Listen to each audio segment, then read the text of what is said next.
تو آپ نے فرمایا ما انا علیہ و اصحابی، آپ نے علامت بتائی کہ جس پر میں اور میرے صحابہ. اس حدیث نے دودھ کا دودھ اور پانی کا پانی کر دیا.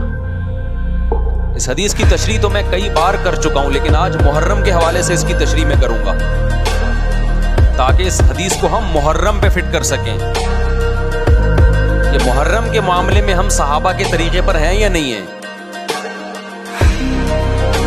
تو ما انا علیہ و اصحابی، آپ صلی اللہ علیہ وسلم نے یہ نہیں فرمایا جو قرآن کے راستے پر ہوگا، اس لیے کہ ہر فرقہ اپنے آپ کو منسوب کس کی طرف کرتا ہے؟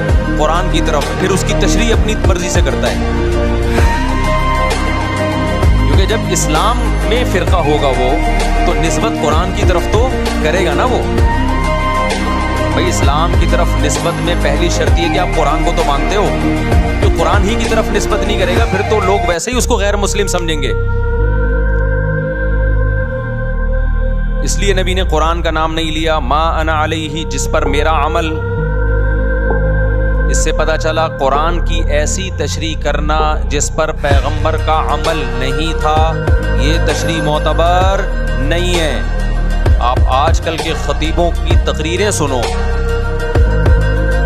جو جاہل خطیب ہوتے ہیں، مجمع گرم رکھنے کے لیے قرآن کی آیتوں کے ایسے مفہوم بیان کرتے ہیں جو نہ ہم نے کبھی سنے، نہ ہمارے حاشیے خیال، علماء کے حاشیے خیال میں بھی نہیں گزرے. پتہ نہیں کہاں سے لا رہے ہوتے ہیں ایسی تفسیر.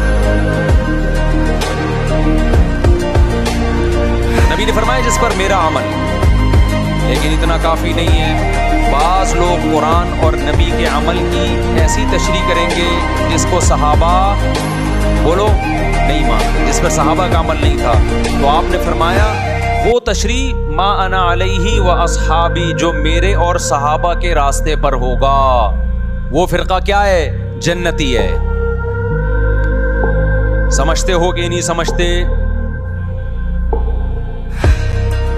اب دیکھیں بڑی زبردست بات ہمارے سامنے آ کہ جو جنتی فرقہ ہے اس کی علامت کیا ہے؟ صحابہ کے راستے کو نہیں چھوڑے گا اور پیغمبر کے راستے کو نہیں چھوڑے گا. دیکھے گا پیغمبر کی کیا تعلیمات اور صحابہ نے اس پر کیسے عمل کیا. علماء نے کہا کہ جس میں یہ علامتیں پائی جائیں گی اس کا مطلب وہ فرقہ ناجیہ ہے، ناجیہ نجات یافتہ. تو علماء نے اس کو ایک نام بھی دے دیا یہ اس علامت کی بیس پہ. یہ نام علماء نے دیا تاکہ نام سے پہچان ہو جائے کہ اس حدیث کے معیار پہ یہ فرقہ اترتا ہے یا نہیں اترتا. تو حدیث میں دو چیزوں کا ذکر تھا، ایک سنت اور ایک صحابہ.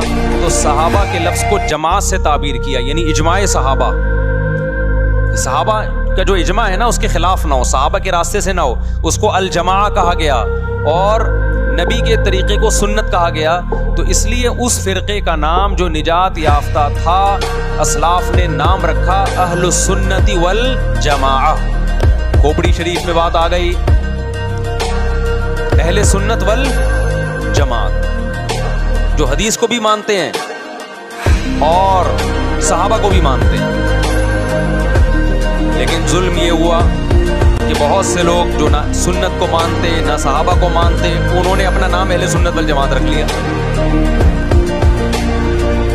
حالانکہ نام میں کچھ نہیں رکھا. اصل کیا ہونا چاہیے؟ کام وہ ہونا چاہیے جو سنت اور جماعت کے مطابق ہو. تو اب یہ نہیں کہ جو فرقہ بھی اہل سنت والجماعت کا لیبل لگا کے آ جائے آپ نے اس کو جنتی ماننا شروع کر دینا. نا نا نا نا نا، آپ نے علامت دیکھنی ہے کہ اس میں اہل سنت والجماعت والی علامتیں پائی جاتی ہیں، وہ عقیدے ہیں جو اہل سنت والجماعت کے ہیں، پھر تو ہم مانیں گے. ادروائز اس کو ہم فرقہ ناجیہ میں نہیں مانیں گے. بات آ رہی ہے سمجھ میں کہ نہیں آ رہی؟ تھوڑی علمی پیچیدہ بحث ہو گئی میرا خیال ہے آج. یہ فرقواریت نے بڑا ٹاپک بن چکا ہے. ہر آدمی فرقواریت کے نام پہ منجن بیچ رہا ہے کہ میں فرقواریت نہیں مانتا، میں یہ مانتا ہوں. تو بس کر دو، بس کرو. باتیں کرنے پر گورنمنٹ کی طرف سے کوئی پابندی نہیں ہے. پریکٹیکل لائف میں نہیں چلتا یہ سب کچھ. تو جو اہل سنت والجماعت سچی مچی کے تھے، اب اہل سنت والجماعت میں بھی ہر آدمی اہل سنت والجماعت بنا ہوا ہے. اہل سنت والجماعت کی جو شارٹ فارم اردو میں آئی اس کو سنی کہا گیا. سنت سے نکلا یہ لفظ. اس کو کیا کہا گیا؟ بولو نا کیا ہو گیا؟ سنی.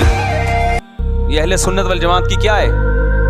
کیونکہ اتنا ٹائم نہیں تھا پاکستانیوں کے پاس کہ وہ اتنا لمبا نام لیتے اہل سنت والجماعت، تو انہوں نے اس کو کیا کہنا شروع کر دیا؟ وی آر سنی. تو ہم کیا ہیں بھائی؟ فرقہ ہم 73 فرقوں میں ہمارا فرقہ کون سا ہے؟ ہم سنی ہیں، جو اہل سنت والجماعت کی شارٹ فارم ہے. یہاں تک بات کھوپڑی شریف میں آ گئی. اب جو سنی ہے نا، ان کے کچھ مخصوص عقیدے ہیں. وہ عقیدے ہوں گے تو آپ سنی ہوگے، وہ عقیدے نہیں ہیں تو آپ سنی نہیں ہے. لیبل لگاتے رہو. جیسے وہ بار بار میں چٹکلا سناتا ہوں نا کہ ایک آدمی نے چاول کی بوری پر، چینی کی بوری پر چاول لکھا ہوا تھا. لوگوں نے پوچھا بھائی اندر چینی ہے باہر چاول، کہتے ہیں مکھیوں کو دھوکہ دینے کے لیے، مکھیاں بہت بیٹھتی ہیں. تو لیبل کیا لگا دیا؟ چاول کا. اندر کیا ہے؟ چینی. تو ایسے ہی بہت سے لوگ لیبل یہ لگا